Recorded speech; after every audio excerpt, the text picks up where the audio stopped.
इंटक नेता राम सिंह पर मानहानि का दावा। बीजेपी नेता कमलेश पुरोहित ने भेजा नोटिस। बिरला सीमेंट में हड़ताल के समय पुरोहित पर लगाए थे गंभीर आरोप। बिरला सीमेंट मजदूरों की हड़ताल के दौरान इंटक नेता राम सिंह द्वारा कलेक्ट्रेट परिसर में दिए गए बयानों को लेकर भाजपा नेता कमलेश पुरोहित ने अपने पर लगाए गए आरोपों के संबंध में हुई मानहानि को लेकर अपने अधिवक्ता के जरिए 1 करोड़ रुपए की क्षतिपूर्ति राशि व आपराधिक मुकदमा दर्ज कराने बाबत कानूनी नोटिस भेजा। मामले के अनुसार भाजपा नेता कमलेश पुरोहित ने राम सिंह पुत्र सोहन सिंह चुंडावत निवासी बोदियाना को एक कानूनी नोटिस अधिवक्ता रजनीश पितलिया के जरिए 1 करोड़ रुपए की क्षतिपूर्ति की राशि सिविल डिफेमेशन हेतु एवं धारा 356 भारतीय न्याय संहिता 2023 के तहत आपराधिक मुकदमा दर्ज कराने बाबत भेजा है।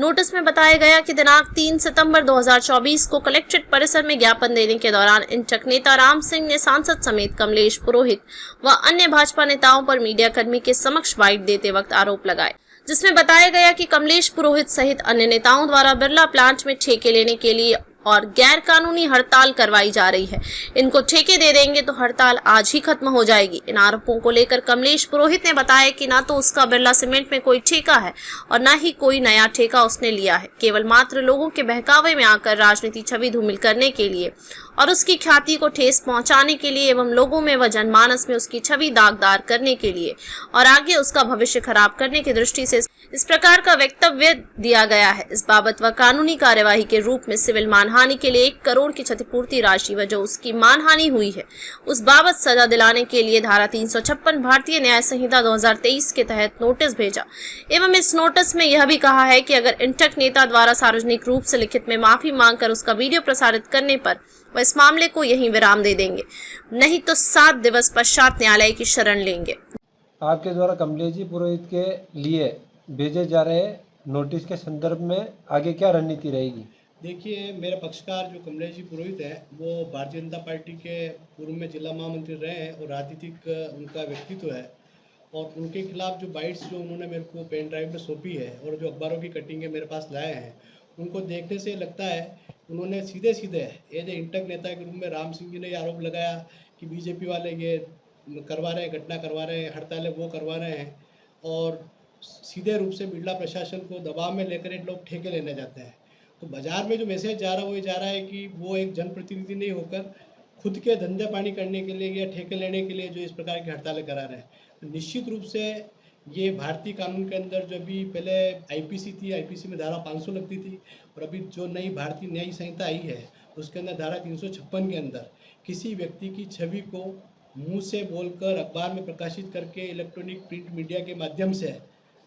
उसकी छवि को धूमिल करने का जो प्रयास किया जाता है वो मानहानि के रूप में आता है। और दूसरा, कानून के अंदर सिविल डिफेमेशन का भी जो दावा चलता है, जिसके लिए मेरे पक्षकार की डिमांड थी कि 1 करोड़ रुपए का मुझे मुआवजा चाहिए।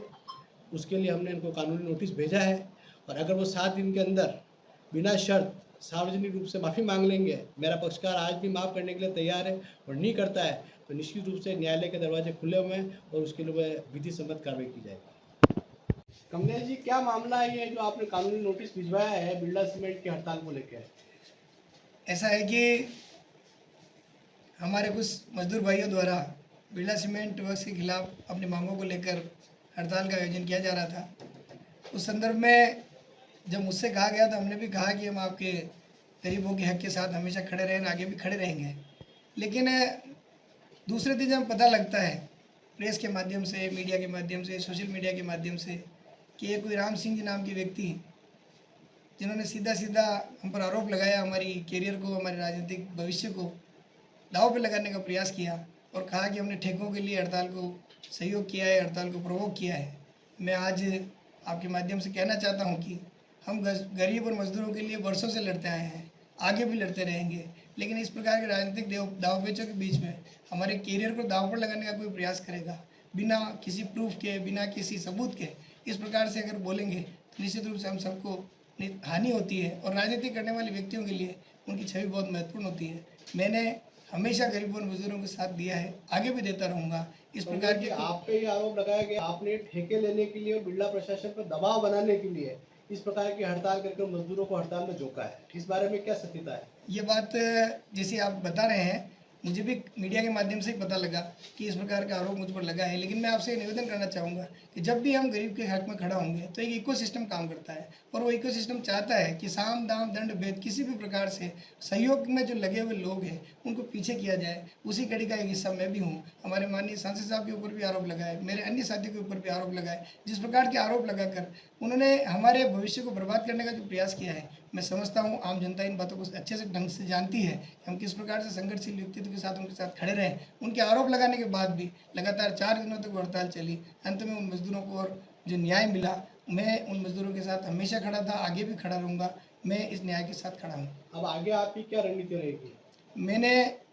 मेरे अधिवक्ताओं से बात की है, और चूंकि ये मानहानि का मामला बनता है तो मैंने 1 करोड़ रुपए की मानहानि के दावे के लिए हमारे माननीय अधिवक्ता रजनीश जी पीतिया साहब से बात करके मानहानि का नोटिस आदरणीय राम सिंह जी को भिजवाया है। मैं चाहूँगा या तो वो सार्वजनिक रूप से जिस प्रकार से उन्होंने मुझ पर आरोप लगाए वो वापस ले लें, अदरवाइज़ वो उस मानहानि के मुकदमे को झेलने को तैयार रहें। यही मेरी मंशा रहेगी।